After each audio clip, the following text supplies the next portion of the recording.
तो दोस्तों, मेरे आज की कहानी का नाम है इंटरवल। किताब का नाम साइकिल। लेखक का नाम स्वयं प्रकाश।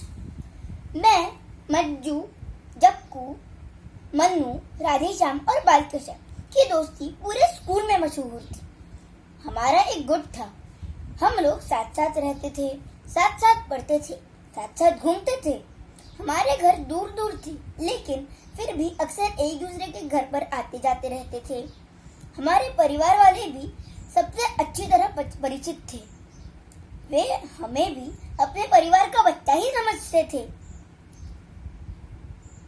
ये भी एक दूसरे के अभिभावकों को खूब सम्मान देते थे। मसलन यदि रास्ते में मज्जू को सप्पू के नाना जी दिखाई दिए तो वह नमस्ते नाना जी या कहे बिना आगे नहीं बढ़ेगा। उस समय नाना जी उसे कोई काम बता दे तो मज्जू हरगिज कोई बहाना नहीं बनाएगा। पर हम में से किसी ने कभी भी टॉकीज में जाकर कोई फिल्म नहीं देखी थी। बालकृष्ण हम में से सबसे बड़ा था और उसके घर का माहौल हमारे घरों की तुलना में काफी आजाद था। लेकिन उसने भी कभी टॉकीज में जाकर कोई फिल्म नहीं देखी थी। क्लास के कुछ रईस लड़के जैसे भार्गव या अशोक अपने घर वालों के साथ अक्सर फिल्म देखने जाते थे और अगले दिन क्लास में फिल्म की कहानी सुना कर हम पर रुआब झाड़ते थे और हम मुंह फाड़े उनकी जोशीली एक्टिंग देखते रह जाते थे। हम सोचते थे कि इनकी तरह टॉकीज में जाकर फिल्म देखने का मौका हमें कब मिलेगा। हमारे घर वाले फिल्म देखना कोई अच्छी बात नहीं समझते थे। उनका ख्याल था कि फिल्म देखने से बच्चे बिगड़ जाते हैं। हमारे मम्मी पापा लोग भी बुजुर्गों से छुपकर डॉक्टर के पास जा रहे हैं नुमा बहाने बनाकर फिल्म देखने जाते थे। ऐसे में हमारा फिल्म देख पाने का कोई सवाल ही नहीं उठता था। रीगल टॉकीज हमारे घर से दूर थी, लेकिन थोड़ी जल्दी निकल जाए तो पैदल में पहुंच सकते थे। बालकृष्ण ने हमें शो की टाइमिंग बताया। बगैर क्लास से तड़ी मारे जाया नहीं जा सकता था और क्लास के 6 लड़के एक साथ गायब हो जाए तो किसी भी शिक्षक से ये छुपा नहीं जा सकता। तो बस एक ही तरीका था, वो था रविवार को सुबह के शो में जाना। लेकिन घर वालों से क्या कहेंगे, क्या देंगे, ये एक्स्ट्रा क्लास है। पर अगर उन्होंने पूछा कि किसकी है और क्यों, इससे पहले तो कभी नहीं हुई, तो क्या बताएंगे। कभी तो कभी भांडा पूछ ही जाएगा। इससे तो क्यों नहीं हम ऐसा कहा जाए कि बच्चों की फिल्म है और हमें स्कूल की तरफ से लिया जा रहा है। पर इस पर जोर देना पड़ेगा कि फिल्म शिक्षाप्रद है, सर खुद देकर आए हैं। इस तरह शायद फिल्म का टिकट खरीदने के लिए भी पैसे मिल जाएंगे। उन दिनों सिनेमा का टिकट 2 आने में आता था। सप्पू और मन्नू ने तो यही तरीका किया। मज्जू जक्कू ने कोई और बहाना बना दिया। बालकृष्ण के घर पे किसी ने पूछा ही नहीं कि वो कहाँ जा रहा है और 2 आने वो अपने दोस्त से मांग लाया। उसके पिताजी की हजामत की दुकान थी, जहाँ भी कभी कभी वह भी गली में बैठता था उसके बाप के साथ। फिल्म ने शुरू होते ही हमें अपनी गिरफ्त में ले लिया।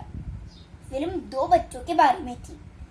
एक लंगड़ा थोड़ा मोटा और भोला भाला, दूसरा ऊंचा पूरा और महाशरारती। मोटे लड़के का नाम शक्ति और लंबू का नाम अजय था। फिल्म अजय की शरारतों से शुरू हुई। उस पट्टे ने ऐसे शरारतियां की।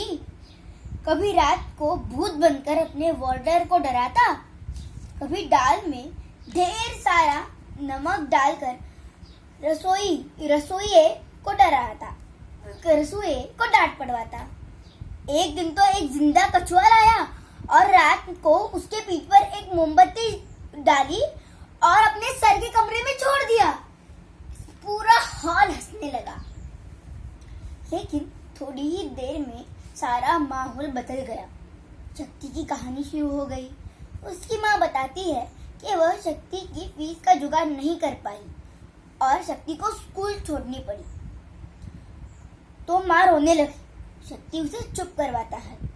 माँ पोटली में बांधकर शक्ति के लिए रोटी लाती है, उसे खिलाती है। शक्ति कहता है कि उसे भूख नहीं है और माँ की लाई रोटी माँ को ही खिला देता है। ये दृश्य इतना मार्मिक था कि सप्पू सुबकने लगा। बाद में उसने देखा कि बस वो नहीं, सारे दोस्त रो रहे थे। बाद में पता चला कि पूरा हॉल रो रहा है और रुमाल से अपने आंसू पोंछ रहा है। इसके बाद पर्दे पर अंधेरा हो गया और हॉल की लाइटें जल गई। सब लोग बाहर निकलने लगे। सबके साथ हम भी बाहर निकल गए। अगले दिन हमने क्लास में सबसे पहले भार्गव को पकड़ा और उसे सूचना दी कि कल हम भी टॉकीज में फिल्म देखने गए थे। हमने बताया कि हमें फिल्म कैसी लगी और उसके कौन कौन से दृश्य सबसे अच्छे थे। भार्गव के चेहरे पर कोई परेशानी नजर नहीं आ रही थी, ना खुशी ना गम।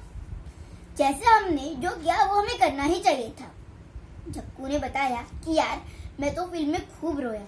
भार्गव बोला कि हाँ, जब शक्ति मर जाता है तब मैं भी बहुत रोया। शक्ति मर जाता है? शक्ति कब मर जाता है? जब हम देखने गए तब तो नहीं मरा था, कल तो जिंदा था। बस उसकी माँ आई थी। रोज रोज अलग अलग दिखाते हैं क्या? अरे जब शक्ति अजय को रोकने के चक्कर में तालाब में गिर जाता है तब। इंटरवल के बाद तुमने पूरी पिक्चर नहीं देखी क्या? इंटरवल में उठ के आ गए। इंटरवल के बाद ही तो असली मजा होता है, खूब रोना आता है। हमें लगा वाकई हमसे बड़ा मूर्ख तो और कोई हो ही नहीं सकता। अपने से कितनी ब्लंडर मिस्टेक हो गई उस दिन। धन्यवाद।